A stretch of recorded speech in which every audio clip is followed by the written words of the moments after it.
Pele leaned in and said something to Freddie.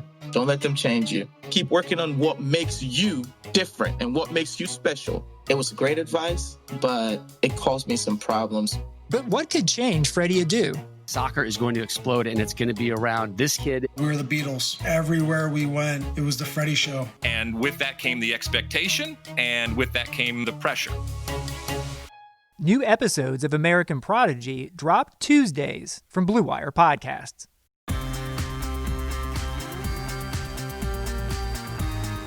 What is crack-a-lackin', Hardwood Knocks listeners? I am Dan Favale, coming at you this time without my co-host Adam Brommel.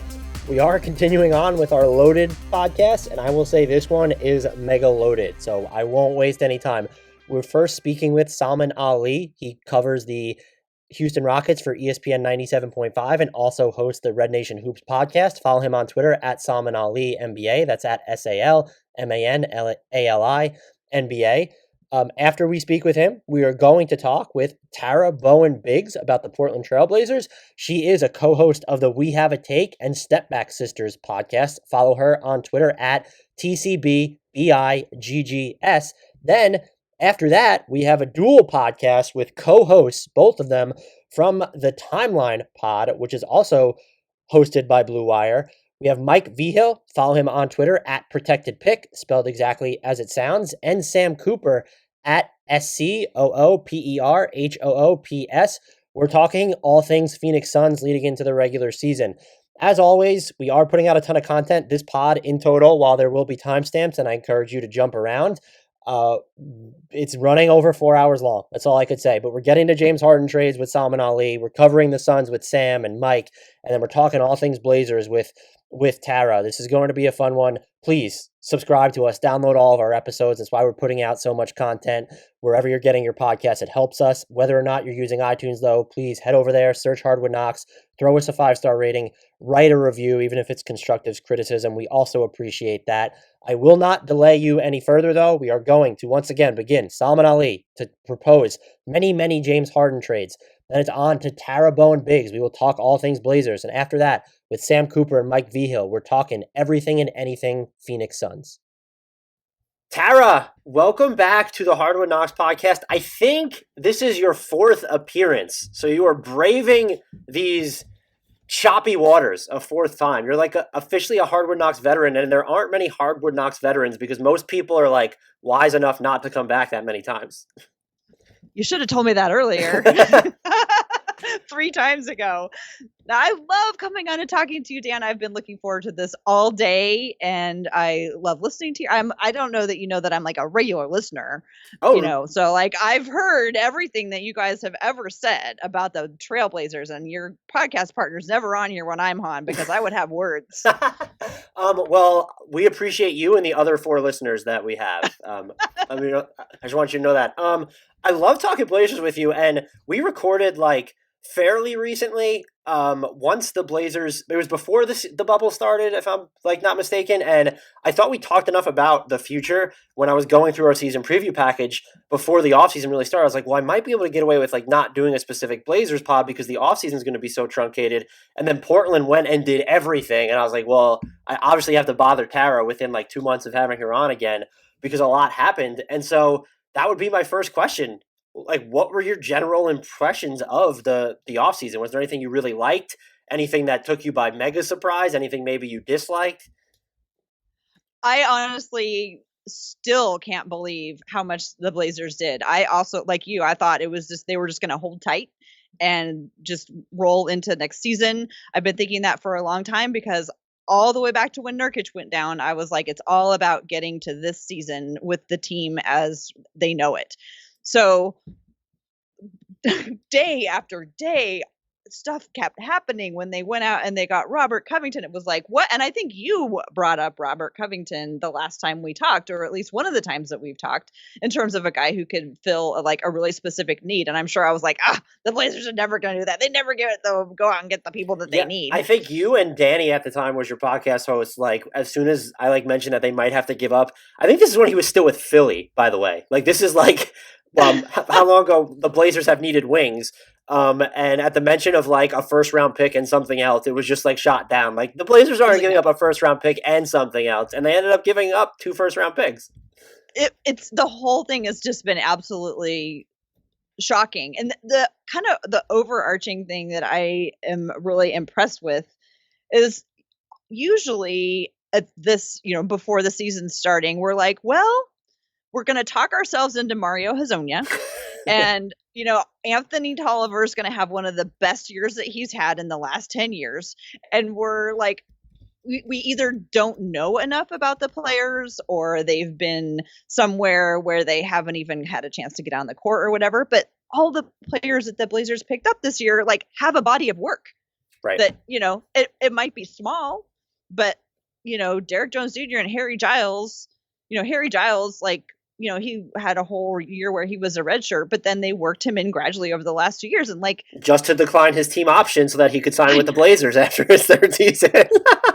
Sacramento's our family. I talked to Jill Edge at, I can't remember what the name of her podcast is off the top of my head, but anyway, she's a big Sacramento fan. And we were just laughing about how many players have gone back and forth between the two Hassan Whitesides, but now with Sacramento. So congratulations to Blazers fans. Yeah. They got Hassan Whiteside. But so my point is that the Blazers filled needs with people that had been in the discussion before. They traded away future assets, which they rarely do, going to that, first round pick. And they did it all with players that, like I said, have a body of work that we can like refer to and go, I could see how that would fit. Yeah, like how long have I think every single podcast that I've been on with you, whether it was yours or it was mine, we've talked about like the Blazers' need for wings. And now they just have a bunch, like to the point where people were angry or flabbergasted that they brought Melo back because they don't want him like playing over Derrick Jones Jr. in crunch time or something. So that leads me to like the first actual personnel question I have is, I think it's been just stated that Derrick Jones Jr. and Rocco are going to start. So you have those two with Nurk and then Dame and CJ, obviously. Do you think that's the move? Because defensively, it seems like that's the move. You have your back three, front three, whatever you want to call them, your 3, 4, 5s, like are all really good team defenders. But like on offense, do you think that's the right call where now you potentially have 3 below average shooters on the court at once? I think there's a couple things going on there. I think that the reason that Derrick Jones Jr. has been like announced or whatever as a starter is because they're going to be bringing Rodney Hood along gradually. Because I completely forgot that Rodney Hood was coming off of an Achilles injury. I keep forgetting that. And so like in my mind, it was, Robert Covington and Hood were starting together at the 3 and the 4. And then people were like, but he's coming. I was like, oh yeah. And then when Stotts confirmed it in his press conference, so that's part A. So that makes sense to me that they're having Derrick Jones Jr. start. But the other thing about Derrick Jones Jr. is he fills a scoring role that the Blazers haven't had for a while, in that he's a cutter. He wants to dunk at the rim. He wants to come from one side and go to the other. And so there are, we've got shooters in Dame and CJ, and 2 people are going to be on Dame, and CJ's going to be CJ's going to be doing his thing in the mid range. And what used to be is that everybody else just stood on the 3-point line, but Derrick Jones Jr. is a mover. He's cutting, he's going to the rim. Like when you watch him, he's like constantly in motion, not waiting for the 3-point line. And I just think the more variety you can have in the shooters, I like that. I don't know if it's like the move if you want to have a championship team, but I think having guys who score in a variety of ways, that's like, I love CJ's mid-range game. He has like 50 ways that he can score, and it's like just having 3-point shooters, okay, we'll go defend the 3-point line, but I like guys who can score in a variety of ways.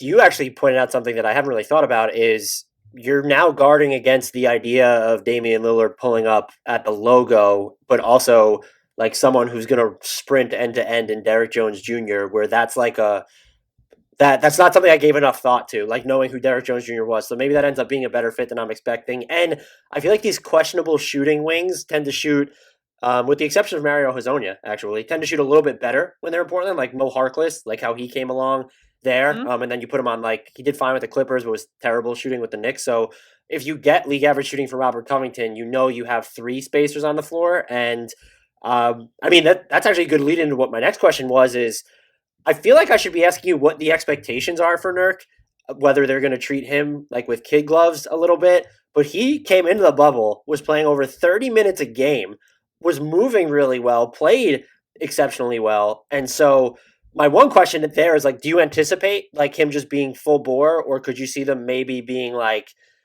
maybe he doesn't play on the back ends or front ends of certain back-to-backs? And my more pressing question is, he shot threes in Disney. He's talked about working on his jumper. Is Jusuf Nurkic the 3-point shooter an actual thing? Efficiency be damned. Like, is Jusuf Nurkic like taking threes now regularly? Is that going to continue happening? There's a lot of parts of that question. Okay, let's start with how much I think that he's going to play. I have not heard anything about him having any restrictions.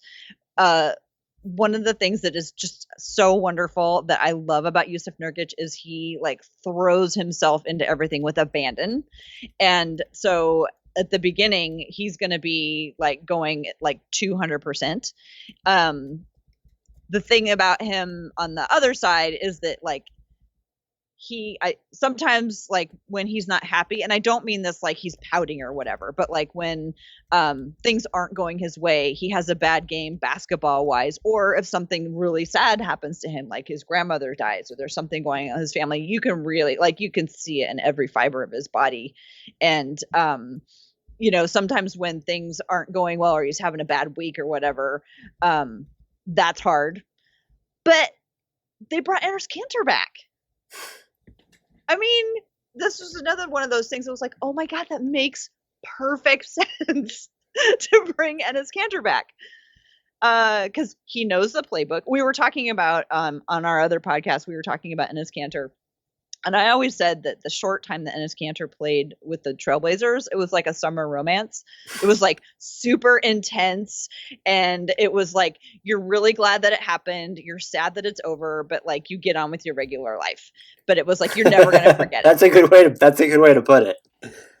But what do you do when your summer crush comes walking in your homeroom door? Right. But now your summer crush has the playbook and already knows all the plays. And what's going to be super important this year is, like, because this offseason has been so shortened, like, teams need to be able to hit the ground running. Right. And the Blazers are in a really good place in a lot of ways. They still have to work in Covington and Jones. But Covington and Jones, I think, are going to play very similar to Aminu and Harkless. So for the other players to adjust is not going to be very hard. They're going to have guys coming off the bench who already know what their roles are. I have not been this excited for a really long time. I think what you also bring up too is, like, not even being able to hit the ground running, but I just feel like there are going to be nights where now you have to rest even people that you weren't planning on resting. Like maybe DamianLillard would get someone fired if they tried to rest him, but like DamianLillard might need to take like a night off here. And so just having the extra bodies in general, like Nurkic specifically, maybe he doesn't have restrictions, but he is working, you know, he's coming back. This is first full, I'm using air quotes right now, season since his compound fracture. So having Enes Kanter and Harry Giles, eventually a healthy Zach Collins, you presume, if his ankle's ever okay. What I do find interesting is that the rotation behind Nurkic still feels a little unsettled, where it's like, do you have any thoughts on who will be or who should be like the most used backup 5? Is it Collins when he comes back finally, like moving to the 5, or do you think it's Giles, or do you think it's just Kanter in large part because of his familiarity with the way Portland plays? I think initially it's going to be Kanter, right? Because Collins, like you said, is out, and because Giles still needs to learn, you know, the team and the plays, and because I think they're probably still going to be cautious with him for a while. The thing about Zach Collins that I'm very much looking forward to when he returns is he is actually a big who can shoot. He's a decent shooter. And so I think that he will probably, once he gets back to full strength, like be used more than Cantor will, because he will be an opportunity for a big who can shoot. And, Cantor can, but Right. I'm not looking at the stats right now, but I think that's what they're really hoping that Zach Collins turns into. And so I would figure that they would put him into that role. But like the great thing about Cantor is that like he's not great at anything, but he's like perfectly competent at whatever you need him to do. If you don't have to rely on Enes Kanter in crunch time, especially during the playoffs, I think having him is fine. The Blazers, I think, even when they had him, that was 2019. It was after Nurkic got injured, right?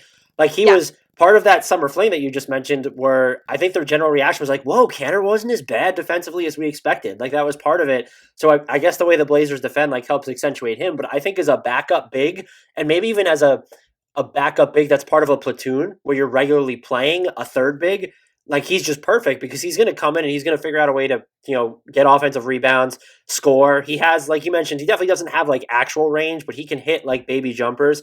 So I think for this team, he's fine. If you're looking for him to be your primary center, or even someone to play like 25 minutes a game or something like that, it's definitely a problem. But I don't anticipate them needing him to do that unless, something happens to Nurkic again. Knock on wood. Let's hope that it doesn't.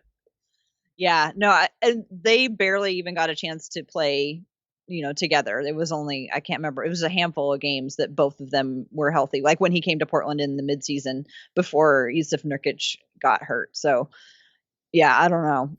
I do agree with you that I'm still speechless. I do think that they need to give, I don't even know if it's like Zach Collins a shot more at the 5, but like they seemed reticent. Maybe that would have changed last season because he only played in 11 games. But like they just seemed reticent to use him as a 5. And I know that he like could kind of move like pretty well, but like he's 6'11" and he's not like super explosive laterally. And now he has an ankle injury in his rear view. Like it's time to give him minutes at center. I feel like that needs to happen. I don't think he should be. I don't know that he's going to be so good that you think about, he's shooting better than Nurkic, so maybe he needs to play over him in certain lineups. But like. I just feel like he needs to be a 5, and it's yet to happen. And I don't know how much of that is owed to his lack of availability last season. Yeah, I still don't know what he is. All I know is that I want him to learn how to hold onto the ball after he gets a rebound. That's the most important thing to me because there was a lot of butterfingers. And I'm like, okay, just 2 hands and hold on to it. Don't lose it. And I'm sure that he will get that under control and it'll be awesome. The move that people seemed most up in arms about, like the Blazers gave up 2 first-round picks for Robert Covington. And it was just like, good move, solid job. They gave Rodney Hood a fair amount of money, even though it's only guaranteed for 1 year, coming off an Achilles injury. It was like, we get it. Melo comes back for basically no money, and the discourse just suddenly changes because it's Melo. I can't get myself to get worked up about this either way, and I tend to be with Melo as a role player, I guess, or a compliment. I've always been more pessimistic than not, but given how it went last season and the fact that now he's coming back and talked about how he knows he's coming off the bench, he's not playing the same number of minutes, and how the Blazers have done a better job, I think, than other teams of balancing the 2 versions of Melo, where it's you need to give him his from-scratch touches to put him in rhythm, but he's going to have to do a lot of catch-and-shoot duty. Moving him to the second unit, I feel like is going to allow him to get the type of touches that will help him enter his rhythm. And so I'm actually optimistic that it will work. And do I think he should be closing every game? No, but he is someone who can play the 4 and just shot 38+% from 3. If there's a game where you need that on the court in crunch time, I'm not going to bemoan like him being on the floor over Derrick Jones Jr. or Rodney Hood. If it becomes like habitual to the point that it's damaging, I get it. But I just feel like we need to stop viewing Melo through the lens that he was when he went to Oklahoma City and even Houston. Like the circumstances are different, and I think there's like a transparency between player and team that didn't exist at his prior stops. Yeah, to all of that. I mean, I was not, a huge Melo fan before he came to Portland, and then just the way that he has worked himself into the team, not just as a player, like that was almost in some ways kind of a bonus that he could still play. In my opinion, it was just kind of a bonus that he could actually play really well, because the way that the other players really like him. And the way that he came in and he didn't like try to take over the locker room. Like it's still without a doubt Damian Lillard's locker room. But imagine trying to take a locker room from Damian Lillard. I know, You'd be tossed out so quickly. I know. But like he came in with 16 years of experience. So you didn't have to worry that he was like in the wrong place or whatever. Like he knew what he was doing, and Damian Lillard didn't have to, and CJ and whoever was holding the ball or whatever didn't have to worry about it. You know, yeah. Did he back down a lot of times when he could have like kicked it out? Yeah. He's Melo, right? So I gave up getting mad about that. The thing that I am going back and forth about is like, I don't care if he starts. If he has to start, fine. I don't care. It doesn't matter like who starts. I don't believe he's going to, because now we're hearing that he has had the talk with Coach Stotts about coming off the bench. And so in my heart of hearts, I want him to just feast on those second units, and I want him to get Sixth Man of the Year. That would look, if he's not going to play as much, I don't think. And that was going to be my next question is, how do you kind of like envision his minutes going? Just because I think the thing that was impressive, whether people thought he was like positively impactful or net neutral or adversely impactful, they plucked him at the age of 35 out of an empty gym after not playing in the NBA game for basically. Couch. Yeah, he averaged 15 points on 38.5% shooting from deep, and played over 30, almost 33 minutes per game now that I'm looking at it. And so I'm just curious, now that let's just assume that he'll definitely be coming off the bench. And I think that's what everyone's basically said at this point, including himself. How many minutes do you think, looking at this rotation, how deep it is like in the wing spots, do you envision them being able to carve out for him? Or do you think maybe it's going to be like a level of inconsistency? Because I even think Melo mentioned something about how Stotts told him, like, you're not going to play on certain ends of back-to-backs. Like, you're just not going to play. So, like, was that sort of a warning sign that, you're also not going to play because certain matchups are not going to allow you to play? I think this year, because the Blazers do appear to have more defensive versatility, it'll be really nice at the end of the games where we can be deciding, okay, at the end of the game, do we need offense or defense? And I think if you need offense at the end of the game, you want Carmelo Anthony in the game. And if you want defense, you probably want somebody else. And I think and I hope that he will be able to adapt to the slightly more or less consistent nature, because the nice thing about starting is that, you're always going to be there when the first whistle blows, but in the past, the Blazers have done things where they've had guys who had no business starting, who were not really starter worthy at the time, but they were slotted in for the first 6 minutes of the first quarter and the first 6 minutes of the third quarter, like clockwork, right? For developmental purposes or whatever. I also think Melo is going to be the first person to fill in if somebody gets injured and they need to we need a starter for tonight, throw in Melo, because he knows what he's doing. He can figure it out. He may not play 30. He's probably not going to play 30 minutes. I'm guessing 15 to 20. Would that be super insulting to him? I don't know. But that seems accurate. That seems like what this rotation might need / have room for, because if I know you said they're going to bring Rodney Hood along gradually, but if once he's available, Rodney Hood was shooting 55+% on catch and shoot threes when he got injured last year. Rodney Hood needs to play. Gary Trent Jr. is probably coming off the bench too. You and I both know Gary Trent Jr. has to play. That's not negotiable. So 15 to 20 minutes, it's a huge cut, but it also seems like probably a fairly accurate description of where he ends up at. I mean, when I was 36 years old, I would have, been happy to maybe take a few extra minutes of rest. But I'm not a superstar. I'm not a Hall of Famer superstar. But, the other thing is just, I don't know if you heard, I think it was JJ Redick's podcast where Carmelo Anthony was a guest, and he talked about the starting and not starting and coming off the bench. And he talked about he was completely not in that place yet, because he didn't understand what he was supposed to do coming off the bench. He didn't know how he was supposed to make himself ready to go in the game when he wasn't there at the beginning. He didn't know what he was supposed to do to cheering on the other guys and the waving the towel. And he's this is not my world. And so now he's had time to think about it. As far as I can tell, the team has really good communication with each other, and I think that he'll be able to figure out what his role is. And like Damian has always been, as far as I know, having no direct experience, but he's always been reportedly, the kind of leader that everybody feels like they can talk to.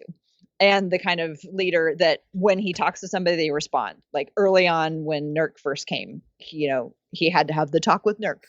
And I don't think he's going to have the talk with Melo, but I think he's approachable enough. And if Carmelo were to be struggling with it in any way, I like to think that the chemistry and the history of the team, they would be able to work through it. And I think Melo even said that in a piece for The Athletic. He said that he appreciated the transparency of Damian Lillard telling him what his role was going to be.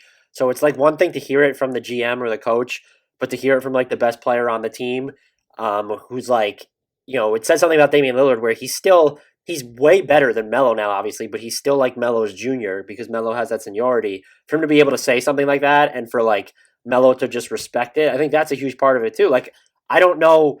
I definitely think in Oklahoma City, that was a shell shock for him. And then you go to Houston where I don't think anything was really made clear to him, even when it was told he was coming off the bench. So my guess would be maybe this isn't like a rousing success, but my guess would be because of what we saw last season and in large part because of Damian Lillard that this Melo off the bench experiment goes far better than any of the other ones that we've seen.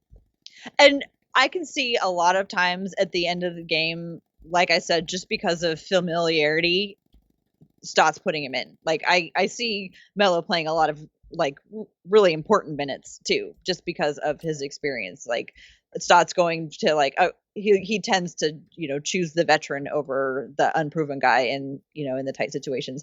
And we haven't even talked about like non-basketball wise what Melo means to the team. Oh my gosh, it was so cute on media day. Harry Giles told a story about how he wrote a paper about Melo in grade school. Oh, wow. And they were like, oh yeah, like how old were you? And he was like, I think I was in second grade. Imagine that Melo's got to feel old after that. I feel old thinking about that. Right. But my point is, he means a lot to them and he has so much that he could, impart on these guys, I think.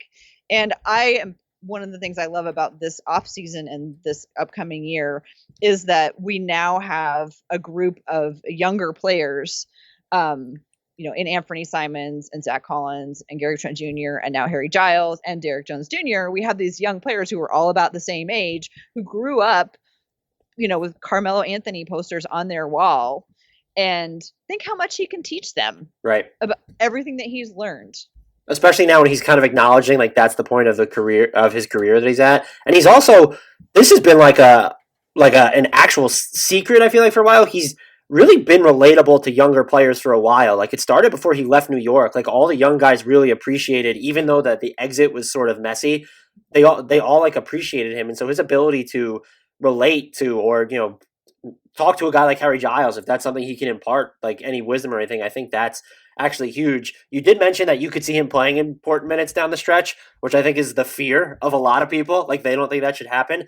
A lot of it we know will be dictated by matchups, but if it was your choice, who would be the most common closing five for this team? Let me think. I obviously Dame and CJ and Nurkic and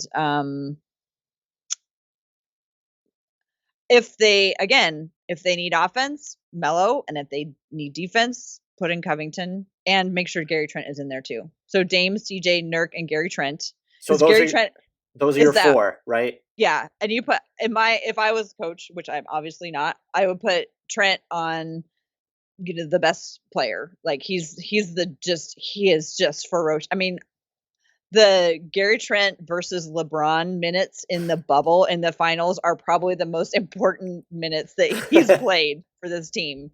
Like I was like, when they were going, I was like, yes, I'm so glad they're playing the Lakers because Gary Trent Jr. is going to guard LeBron and he's going to learn so much. So you want Gary Trent Jr. on the best individual playing one-on-one defense. And then if you need defense, then you got Covington in there to, run the team defense. But if you need a bucket, it's Melo. I I think I probably am in lockstep with you. I would probably just default to Covington because you have with CJ and Dame. I would hazard you have enough shot creation. Even Nurkic with his passing. Trent, I actually would be my other must include because I think he's probably he's their best shooting wing unless you know what Rodney Hood is post Achilles, which we don't. Hey, I'm looking forward to see contract year Gary Trent. I feel like that could be like a pleasantly different experience compared to what we've seen. Maybe you're not looking forward to it because of what they would have to pay to keep him. But I'm looking forward to just looking at his performance. If that's how he was like last season, like he has to sense the opportunity for him to get paid next summer. And so I feel like contract year Gary Trent, I feel like Gary Trent Jr. might surprise a lot of people in how he maintains or improves his performance, especially on the defensive end. Just some of the things we saw from him in Disney. You're holding your mouth right now like you're terrified. I know. So the last time we talked, had Gary Trent signed with Clutch yet? I do not remember. Because he has. And my gut just sank. I'm so scared of what's going to happen with him having like this ultra powerful I'm so afraid now about whether or not the Blazers, what they're going to have to pay to keep Gary Trent. I think that they will pay whatever they need to. But it might be a lot and it might be hard for, building another team, but I don't, that's not my business. But the Lakers will not have the money to sign him next summer if that's any consolation. No, but they will. If they have their eye on him, they'll figure out when to get him. And the other thing is like I'm not sure if this is the situation he's going to be in next year, but I think I'm worried about somebody else signing him to like when he's a restricted free agent that somebody will sign him to something like absolutely astronomical and the Blazers will match it because I think that they probably should, but it'll be a really uncomfortable amount of money. Like what happened with Allen Crabbe. Except Gary Trent Jr. is better than Allen Crabbe.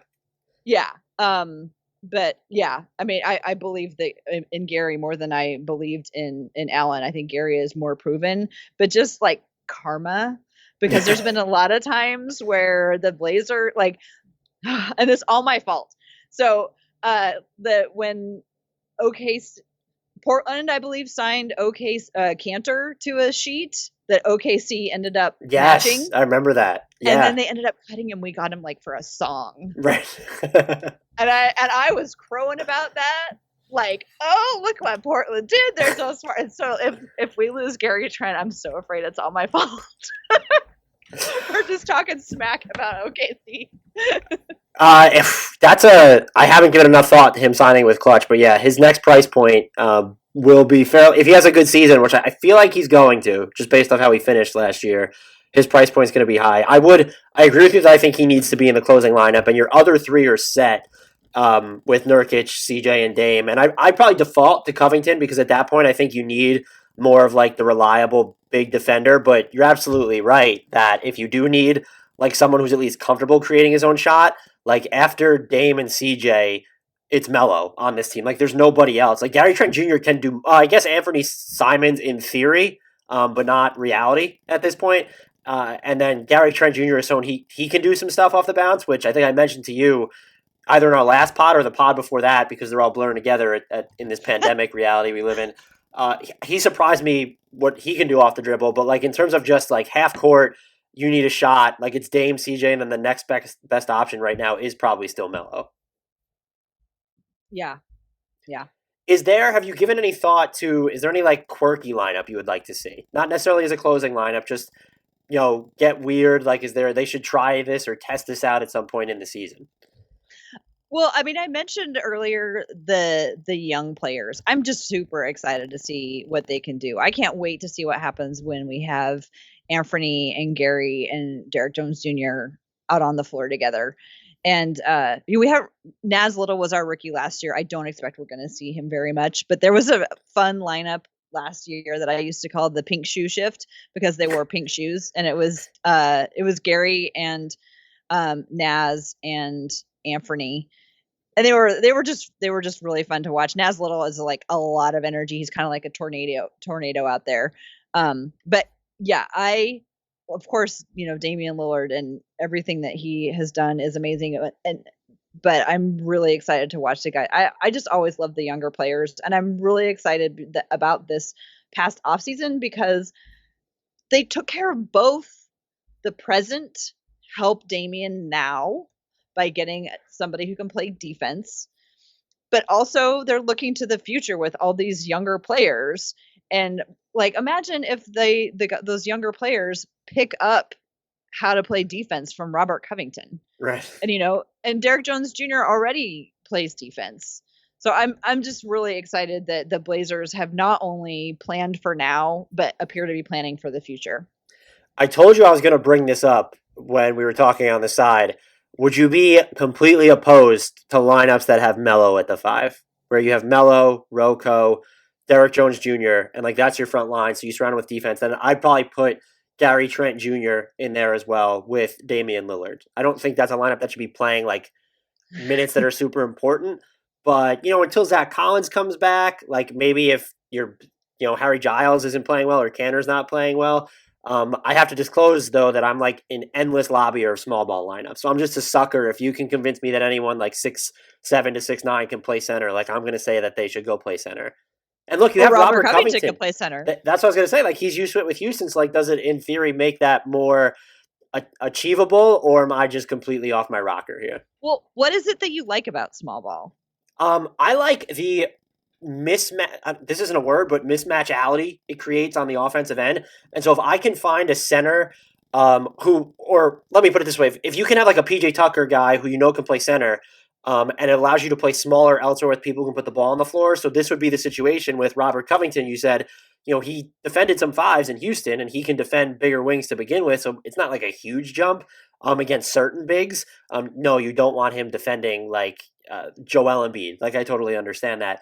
And so if you're having Melo, where you're going to have centers or maybe traditional 4s or slower wings that are more inclined to match up with him because he's at the 5 spot and you have nowhere else to really hide them, that does a huge thing in my mind for Portland's offense. Maybe they're not a team that needs that because they have Damian Lillard and CJ McCollum, but just to kind of make yourself matchup proof on the offensive end. I know a lot of people focus on defense with these lineups. One, I'm not going to focus on that with Melo being the centerpiece of that, but two, the offensive benefits seem like they could be pretty significant.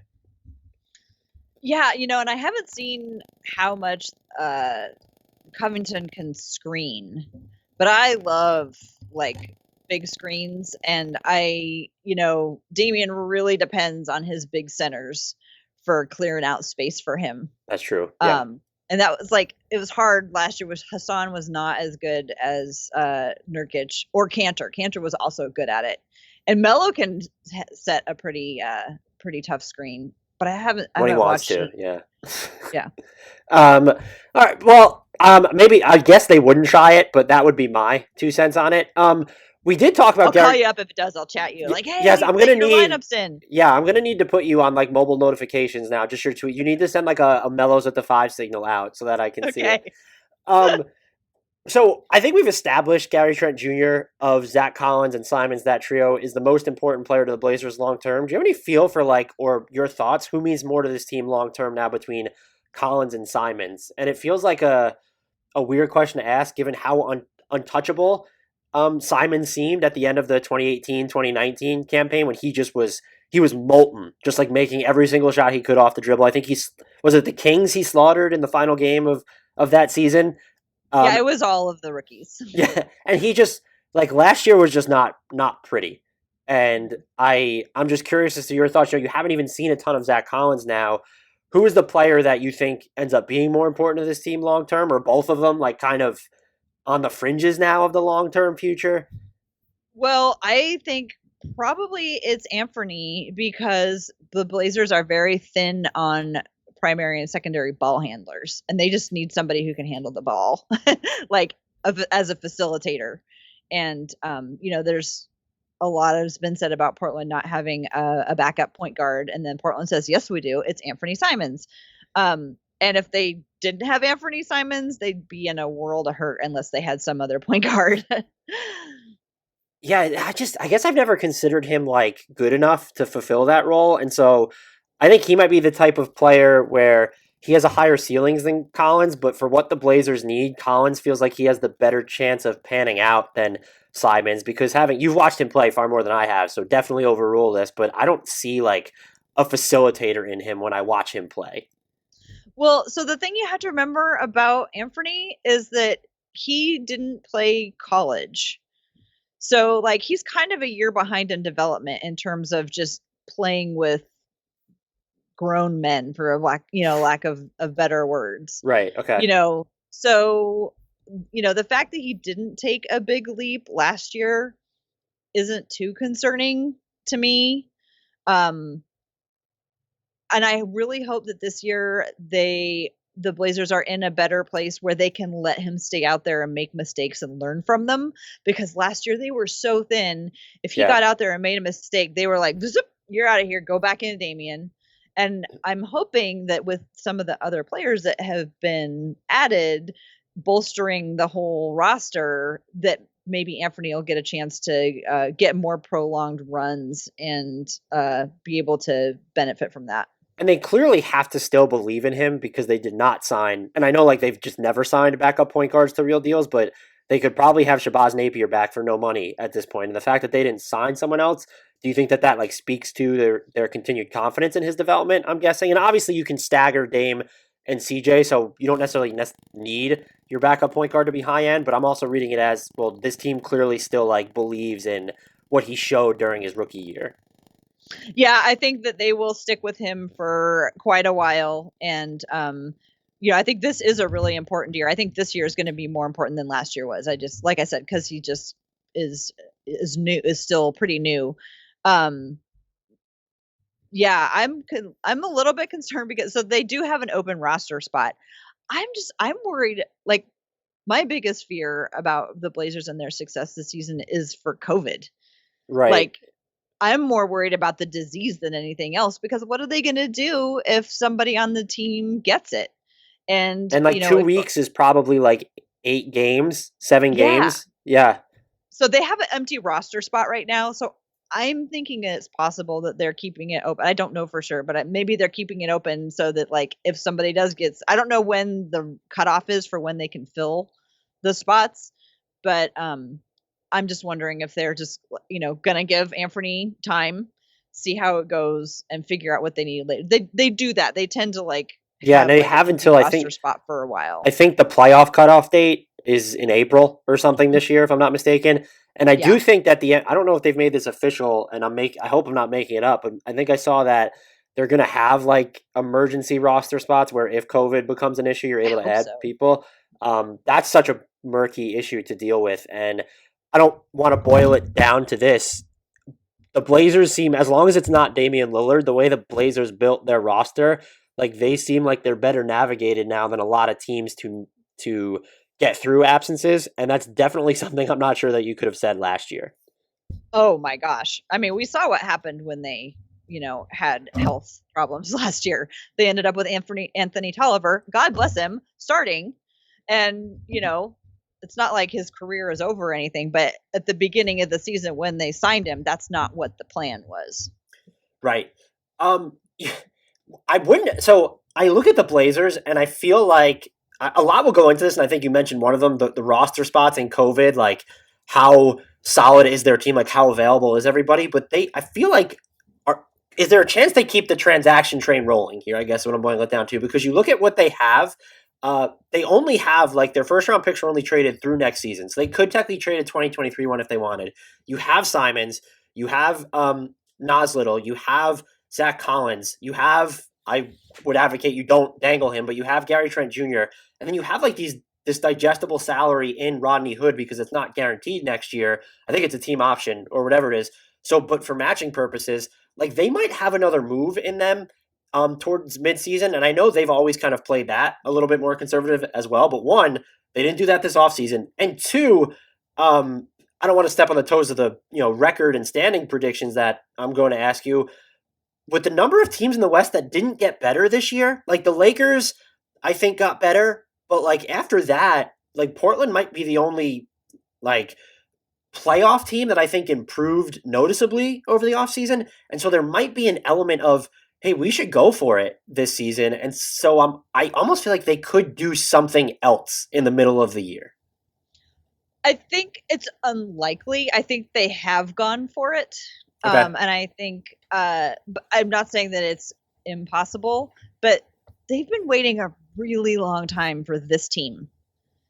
Again, with Nurkic just coming back. I mean, I don't think that they would make any big moves until they've actually seen what Dame, CJ, Nurkic, Rodney Hood, like they were waiting for that team.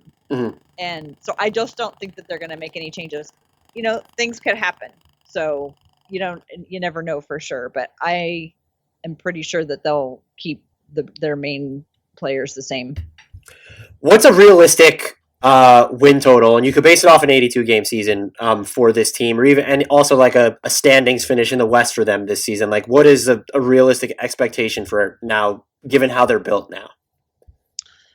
Well, realistic. You had to say realistic. This is, like I said, this is the most optimistic I've been about this team in a really, really long time. And I think that third in the West is not, I think third or even possibly second in the West. Whatever that takes is where I see them finishing. They've finished 4 a couple of times where they had like no business finishing 4. So I think they actually have business. And if they don't finish in the, top 4, then they didn't accomplish as much as I think that they could have this year.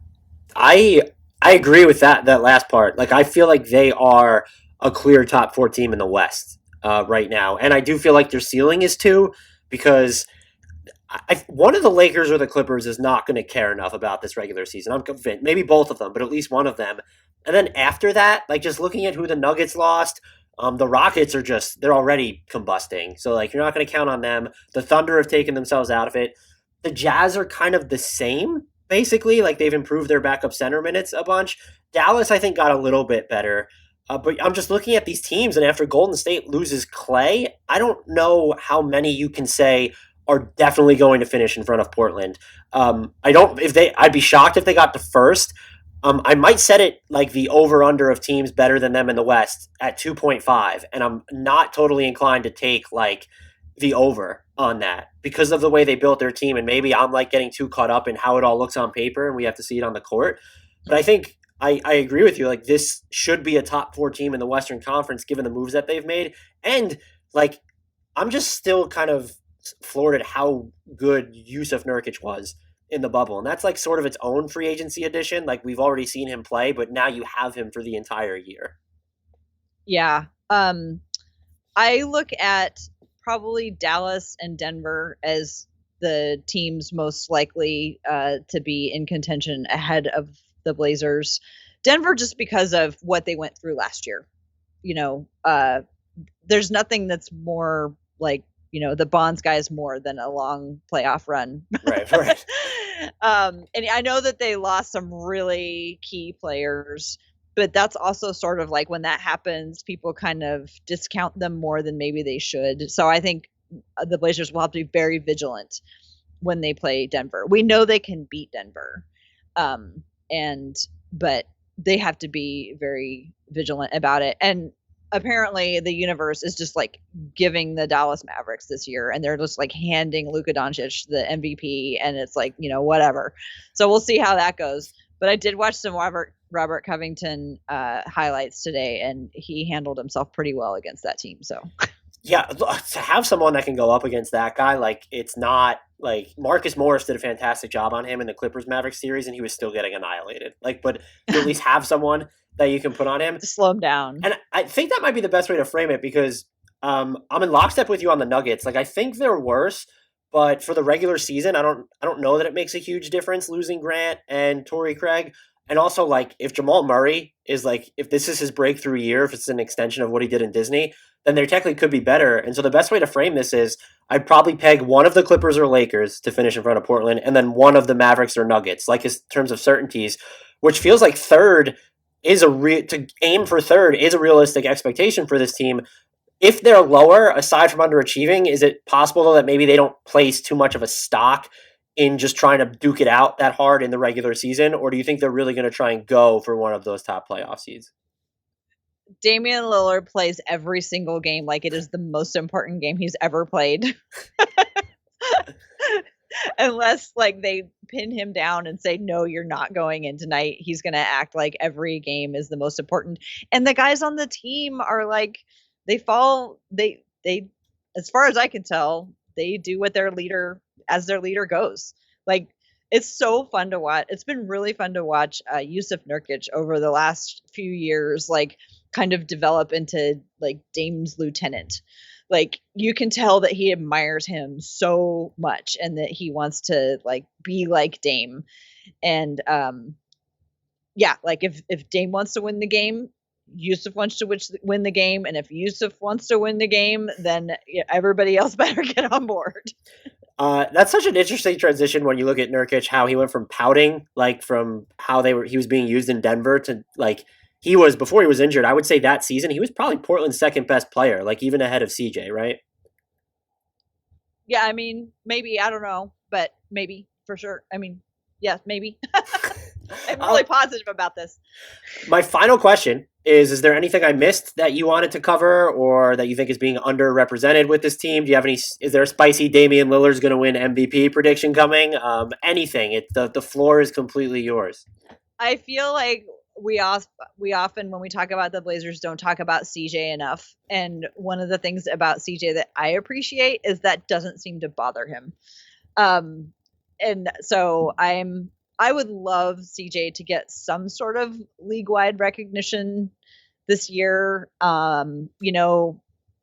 Possibly if he has a really good year and, with Clay out and, some of the other guards not in the West anymore, maybe he could get some kind of, coaches selection for all-star or like a third team or something like that. But I would really like CJ to get some appreciation and kudos. But I have a question for you. There's a hot debate going on in Portland right now. And it's about Carmelo Anthony. Oh boy. And so Carmelo Anthony, as we all remember him in New York, wore number 7, and he has a whole brand built around the number 7. And when he came to Portland, the Blazers, as my understanding, did not want him to wear number 7 because that is Brandon Roy's number. Brandon Roy's number is not retired, but it's just been sort of assumed since he retired that people would not use his number. And today at a press conference, Melo said that he would really like to wear the number 7 and he would really like people to start a petition so that he can wear number 7. So I'm not asking you, like, you don't have to just talk about that. What are your thoughts? Okay. So the way Melo's going about it seems awfully tactless. Like, if that's a conversation you want to have behind the scenes, to go public with it, where I still feel like we forget, at least nationally, how good Brandon Roy was. But I would think in Portland, like, there's that implicit, like, appreciation for how ridiculously good he was. My overarching thought, though, is that I'm okay hanging players' jerseys in the rafters. Like, why do we need to retire numbers? Like, they're still going to be, like, associated with them, and especially if their jerseys in the rafters. That being said, I go back to my initial point. Like, why? Like, no, Melo. Like, lean into lean into 00 also, because that's just objectively, like, offbeat and I think cooler. So I'm kind of perplexed. Like, is this him hanging on to something because he's not starting anymore? Why would you go public with that? So I have no horse in this race, but I would advocate not signing a petition so that he could wear that jersey number. How do you personally feel about that, though? I really could care less. It doesn't matter. The numbers on the jersey don't matter to me at all. And to his, like, in his defense, he was asked, will you ask to wear number 7? Okay. So he didn't, like, just out of the blue say that we needed to go do a petition, but he was like, yeah, I'd like to have number 7. Hey, why don't you start a petition? But it is a very hot debate right now that is going on Blazer Twitter. If you want to go watch it, given your pulse, like, what is the prevailing sentiment there then? Is that, well, from the people that I see in my timeline that Twitter has chosen to put into my algorithm. Shockingly, they have the same opinion as me, which is like, let him wear number 7. It's Melo. He's probably only going to be here for a year anyway. And, it's Carmelo Anthony. And like, it's not like it doesn't take away anything from what Brandon Roy did for the franchise. Right. And the thing about Brandon Roy wasn't just that he was good. It's that people felt like he saved the franchise where nobody was watching him.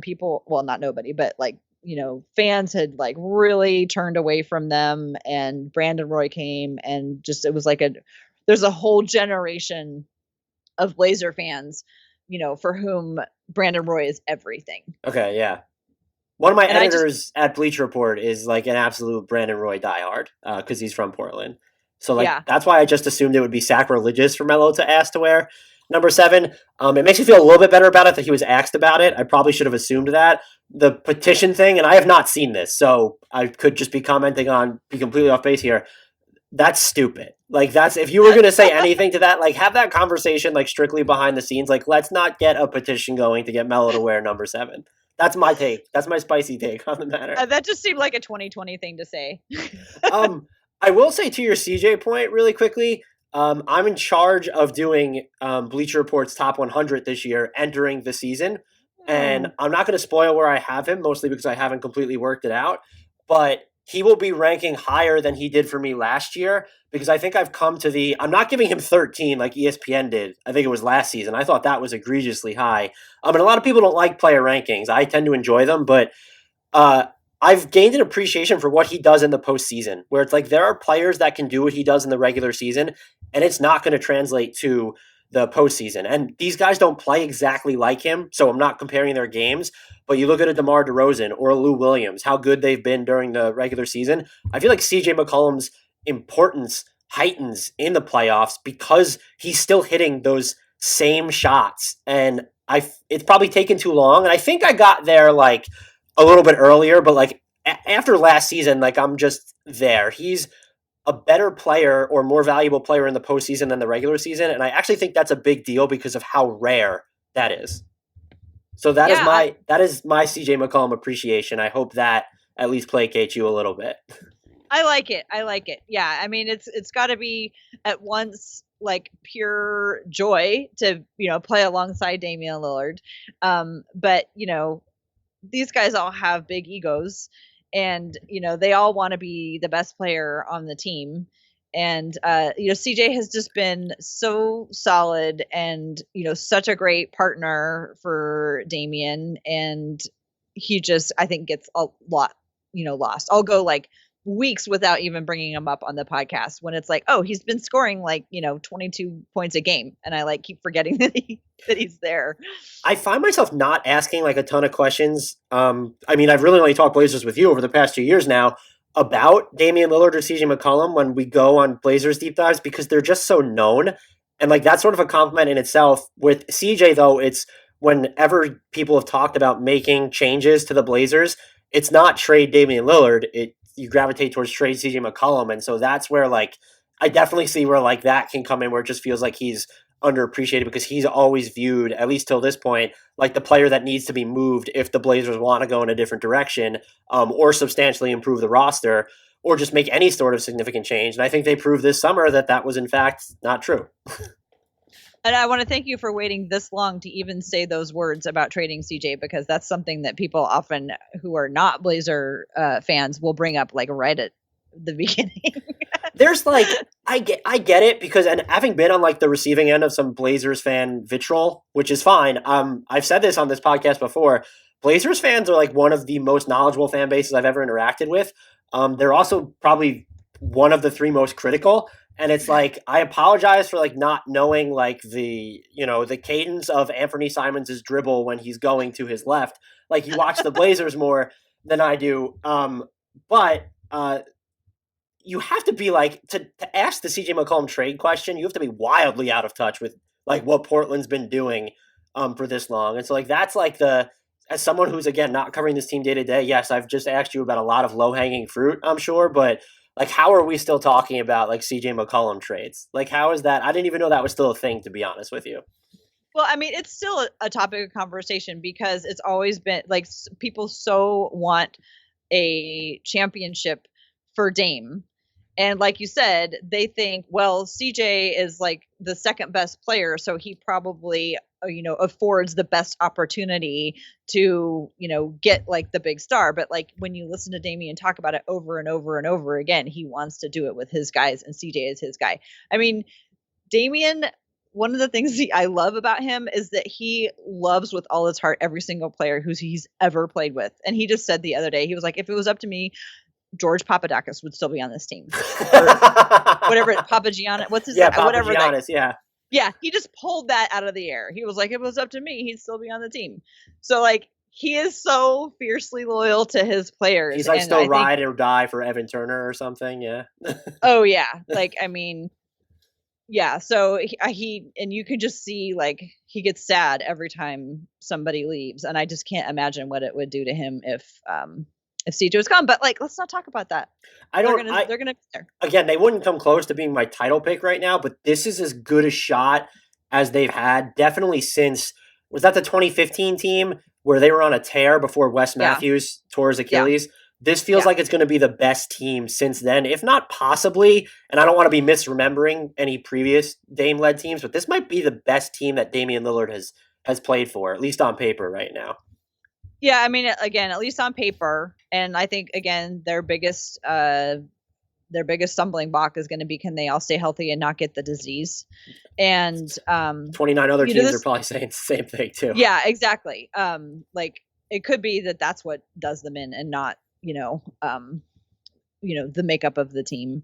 And I just think, yeah, this is the best chance they've had in a really long time, and yet everything has to go right.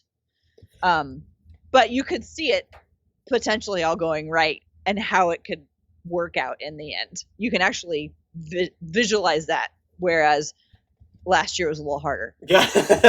Yeah. I'll say, to be nice. Tara, this was great as always. I really appreciate you giving me an hour plus of your time to do another deep dive into the Blazers. Love talking hoops with you. As I mentioned at the top, everyone, if you're not following Tara on Twitter, remedy that post haste. She can be found at TCB Biggs, BIGGS. That's at TCB BIGGS. She is the co-host of the We Have a Take podcast and the Stepack Sisters podcast, which is also under the Blue Wire Hustle umbrella, which is also under the Blue Wire umbrella, which also happens to be casting an umbrella over the podcast you are listening to right now. Thank you so much again for coming on, Tara. And I think, as you know by this point, after 4 appearances, if I'm not miscounting, I will be pestering you again in the future. I can't wait.